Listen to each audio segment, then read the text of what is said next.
So welcome back to the channel. In today's video, we're going to go comic book hunting at Ollie's. If you didn't know, Ollie's is a bargain discount store where basically it's like an overstock dumping grounds for different things, not just for graphic novels and comics, but for just really any other type of stuff. So we're going to go check out the comics, the graphic novels, any kind of collected editions that they might have there. And they also had some deals on some Marvel Legends action figures for some of my people that are interested in that kind of stuff as well. So let's go ahead and jump right into it.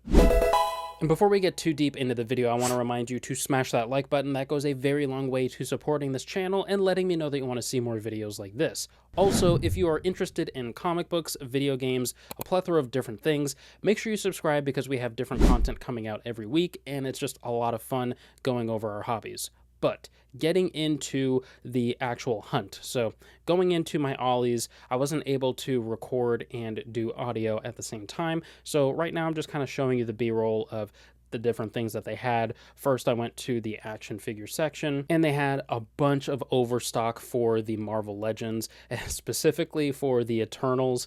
And there was some other stuff with like Black Panther, Wakanda Forever, and a couple of Ant-Man Quantumania figures as well.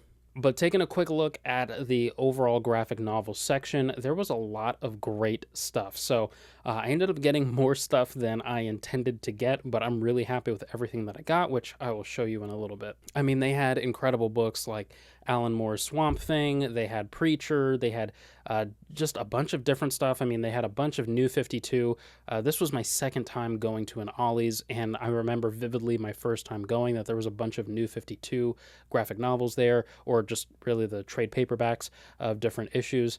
And so, yeah, there was just a lot of the repeat stuff that honestly I had seen over a year ago were still sitting there. But jumping right into it, this is the stack of books that I got, and I will show you on screen right now the two action figures that I got for my family. So I got the Thor for my kids, and then I got the classic Loki Marvel Legends figure for my wife. She's a big fan of Loki in general, and so yeah, she loved seeing the classic Loki in the show. I didn't even know that they made a Marvel Legends figure of him, so it was great to see that and pick it up for a reasonable price. But we're going to take this big stack and set it over here so that I can kind of go through everything one by one of what I got. So starting off, we got the Unbeatable Squirrel Girl, Volume 1, and this was during the Marvel Now, time period of Marvel when they were kind of doing a reboot, start jumping on point sort of thing. But a lot of these trade paperbacks were like $3.99 at Ollie's, which is great because if you were to buy this like brand new, on Amazon or whatever, you're probably still going to be paying close to 10, maybe 15 bucks for a lot of the different trades that are here. And so, yeah, it's just great to pick this up for $4. I have never read Squirrel Girl before. So I'm honestly pretty interested to, just get something of Squirrel Girl and, be able to just kind of get some background of who Squirrel Girl is and, kind of expand the very basic limited knowledge that I have on her. But also with not having to spend a whole lot. This collects 4 issues in here. Yeah, 4 issues plus some material from some older stuff as well.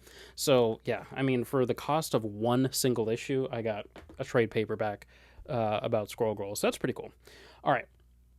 Up next, we're going to go into the 2 hardcovers that we got, which I'm pretty excited about. So right here we have Fantastic Four. What is this? Volume 2 of the hardcover. So this collects issues 12 through 20 of the Dan Slott run of Fantastic Four. So this, I think, if I'm remembering correctly, was the Fantastic Four series that came back after sort of a long hiatus when Disney bought out Fox and Fantastic Four wasn't really in production, at least at that time.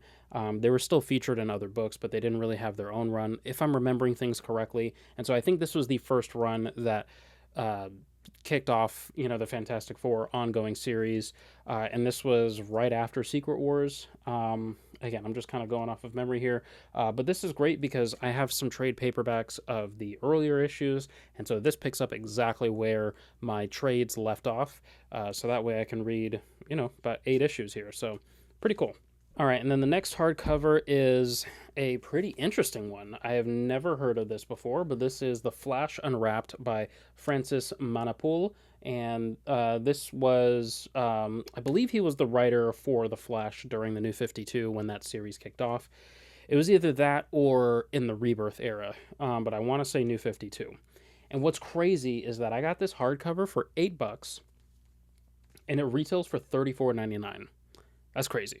But yeah, this is pretty cool because it's a cool hardcover, but it's also, if I can show it, if you can see, it's all in black and white, except for some, the text bubbles are, like the thought bubbles are, the flash yellow, but yeah, that's pretty interesting. I don't think I have a straight black and white book, and so that's pretty cool.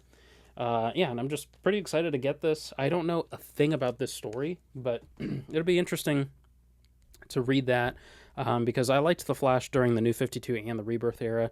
Again, if you didn't know, I'm a big fan of just good jumping on points, just a place to be able to say, this is where you can pick up, the Flash #1. And you don't need to know anything else about the Flash. You could just pick up this #1 issue and you're good to go.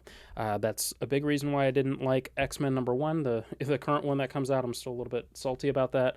But yeah, so getting back into the trades. So we have Justice League from New 52, and that's Volume 3, Volume 4, and Volume 5. So I have volumes 1 and 2, which I got last year actually when I went to Ollie's. And Ollie's isn't like an annual store that like closes down or whatever. I just literally don't go there that often. I should. I mean, with the amount of stuff I got here, maybe I shouldn't. I don't know. But yeah, I mean, there was a lot of stuff here, and there's a lot of good stuff in these issues, and just the stories were great. And again, it's a great jumping on point just to be able to say, like, hey, you want to read some Justice League? You literally don't need to know anything about the Justice League. Pick up these issues in the New 52. It's a great jumping on point. And, I feel like a lot of the criticism for the New 52 was the sort of the throwing all of the continuity for most of the people out of the window, for people that have lived with like Nightwing and Superman and, oh man, Wally West, the Flash. Yeah, I mean, there's like stuff like that that's like, it just kind of doesn't sit well with you. And just how they changed a lot of things, and they clearly just threw all of their backstory out of the window just to give a fresh jumping on point. But then some characters like Batman and Superman didn't really have a reboot in essence. So it was just a kind of a confusing time. But overall, it was a great place. Like I said, just a point and be able to say, here, pick this up. And the Batman Court of Owls storyline was just fantastic. Speaking of Batman, we got Volume 3 of the New 52. Again, Ollie's has a bunch of New 52 issues. At least my Ollie's does.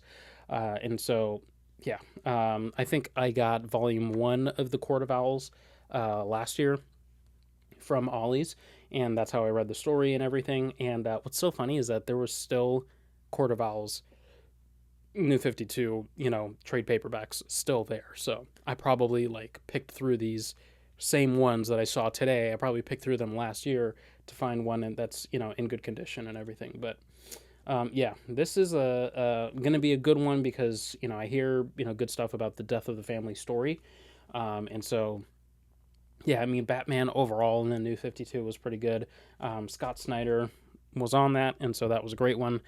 And then finishing off the haul, we have probably my favorite pickup. I'm really excited about it out of this whole stack here. And that is The Death of Superman. Got it for $4. I just checked on Amazon, and like if I wanted to buy this right now, it's going for like $15. So being able to find this brand new for $4 was phenomenal. And it's a great story. I know of what happens in it, and obviously the title of it kind of spoils it, but I've never actually read it. So I'm excited to actually read the story and, really experience this, monumental shift in comics. Because before this, superheroes weren't really dying. Like big superheroes, like weren't like really, really dying. And I don't remember if this is before Crisis on Infinite Earths. Was it issue 5 when the Flash dies?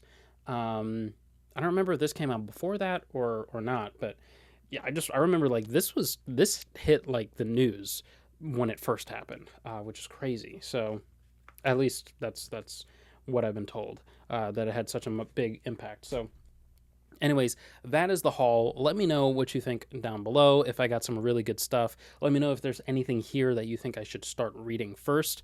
And yeah, let me know what you think, and I'll catch you in either one of these two videos flashing on the screen here, and I'll see you in the next one. Peace.